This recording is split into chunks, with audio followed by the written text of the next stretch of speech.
Ada pertanyaan, bagaimana sebenarnya khotbah penghiburan bagi keluarga duka yang merupakan orang percaya? Saat kondisi keluarga lagi bersedih dan butuh penghiburan, kalau kita mengatakan bahwa kematian orang percaya tentunya punya kepastian keselamatan, saya rasa sudah umum karena semua orang sudah tahu. Adakah kalimat penghiburan lain yang bisa kita ucapkan, terutama yang berisi ayat-ayat firman Tuhan? Ada banyak ya. Tapi sebelum itu, mengatakan bahwa, misalnya ada kasus kematian ya, lalu mengatakan bahwa almarhum ini sudah pasti dapat hidup kekal. Itu baik, tapi berhati-hati karena ingat bahwa kadang-kadang menjadi Kristen saja belum tentu orangnya sungguh-sungguh percaya. Bisa jadi dia Kristen KTP saja. Jadi kalau dia hanya Kristen KTP-nya saja, dia belum pernah sungguh-sungguh terima Yesus sebagai juru selamat dan Tuhan. Ya dia masuk neraka lah. Kalau dia masuk neraka lalu kita mau memberikan penghiburan kepada keluarga bahwa almarhum sudah di surga, tahu-tahu dia di neraka. Nah itu jadi repot itu. Nah saya sendiri itu tidak, kecuali saya tahu persis. Saya dekat orangnya, tahu persis imannya. Misalnya saya kenal Ibu Herlin, saya tahu persis, oh ini Ibu Herlin ini sudah percaya, Yesus Juru Selamat, Tuhan sudah mengenal begini 6 tahun. Begitu mati saya bilang Ibu Herlin telah bersama-sama dengan Tuhan di surga. Saya berani mengatakan begitu. Tapi kalau hanya sekedar kenal-kenal biasa, ya, saya tidak mau. Kan saya tidak tahu. Kalau saya bilang dia di surga, tahu-tahu dia di neraka. Kalau saya bilang di neraka, tahu-tahu dia di surga.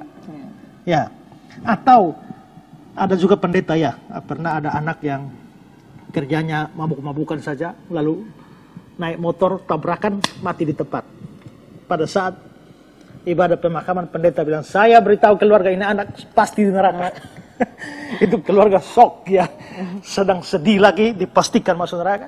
Kalau saya tidak mau. Kenapa? Karena kita juga nggak tahu waktu dia pas mau putus napas tuh. Bisa jadi ada pertobatan. Bisa jadi dia seperti detik-detik terakhir. Ya, ingatlah aku kalau engkau datang sebagai raja. Ya, Tuhan Yesus jamin hari ini engkau bersama dengan aku di Firdaus. Memastikan orang masuk surga, saya berani kalau saya ngerti, tahu persis imannya. Tapi kalau tidak tahu, sejahat apapun saya tidak mau berani klaim dia masuk neraka. Ya. Karena itulah maka memberikan penghiburan kepada keluarga duka bahwa almarhum itu sudah bahagia di surga itu tidak boleh sembarangan. Ya. Kalau saya tidak tahu persis dia ini sudah sungguh-sungguh beriman atau tidak, saya tidak mau pusingkan almarhum atau almarhumanya. Yang harus dipikirkan itu adalah yang masih hidup itu. Maka biasanya yang saya lakukan itu adalah memberitakan Injil. Saya suka sekali khotbah pemakaman, karena itu adalah KKR gratis. Ya, sound system sudah disiapkan oleh keluarga, ya kan, tidak perlu pakai undangan, publikasi, semua datang, ya. Handai tolan kerabat, termasuk yang orang-orang agama lain yang tidak percaya pada Yesus juga hadir. Nah, maka kalau saya khotbah pemakaman itu biasa KKR. Nah, misalnya mengatakan bahwa saya pernah khotbah Natal, khotbah pemakaman. Kematian itu titik-titik. Pertama, kematian itu pasti. Nah, orang kaya itu mati juga Lazarus. Semua kita pasti mati. Hari ini giliran almarhum, besok giliran kau atau giliran saya. Semua kita sedang antri pada kematian. Semua kita adalah calon almarhum, calon almarhumah. Kematian itu titik-titik. Kematian itu pasti. Tapi kedua, kematian itu adalah akhir. Kematian itu adalah akhir. Akhir dari segala perjalanan kita di dunia ini. Kalau kita menderita sengsara di dunia ini, kematian kita mengakhiri semua sengsara kita. Tapi kematian juga akhir. Akhir dari segala kejayaan kita. Akhir dari segala kemewahan kita. Akhir dari segala kekayaan kita. Tidak bawa satu apapun turun ke lubang kubur. Kematian adalah akhir. Dan ketiga, kematian itu adalah awal. Kematian itu awal apa? Kalau kamu tidak percaya, kematian itu adalah awal penderitaan di neraka selama-lamanya. Tapi kalau kamu orang percaya, kamu sungguh-sungguh percaya Yesus, maka kematian itu awal dari kebahagiaanmu yang di surga. Karena itu, kalau hari ini saudara mati, itu awal. Awal apa? Awal penderitaan atau awal kebahagiaan?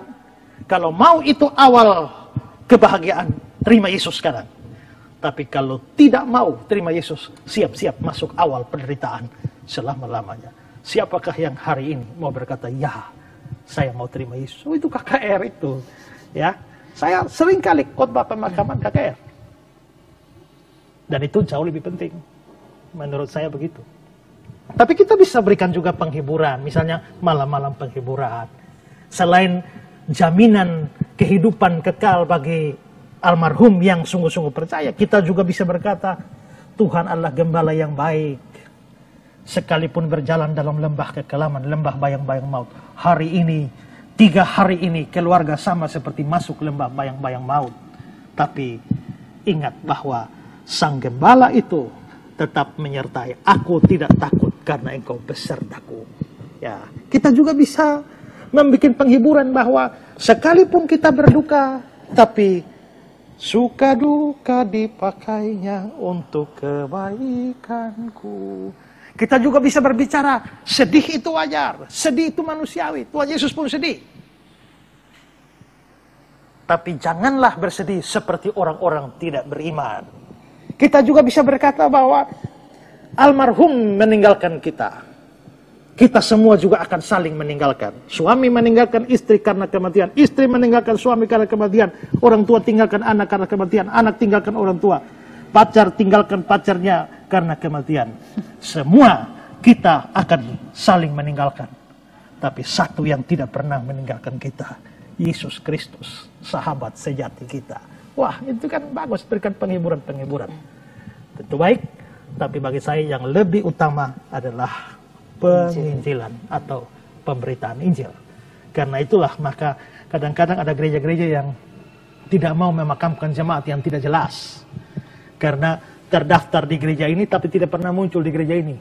Dia GKK, Gereja Kristen Keliling-Keliling ya. Di sana. Begitu mati tidak ada gereja yang mau kubur. Oh, dia datang ke sini tapi bukan jemaat.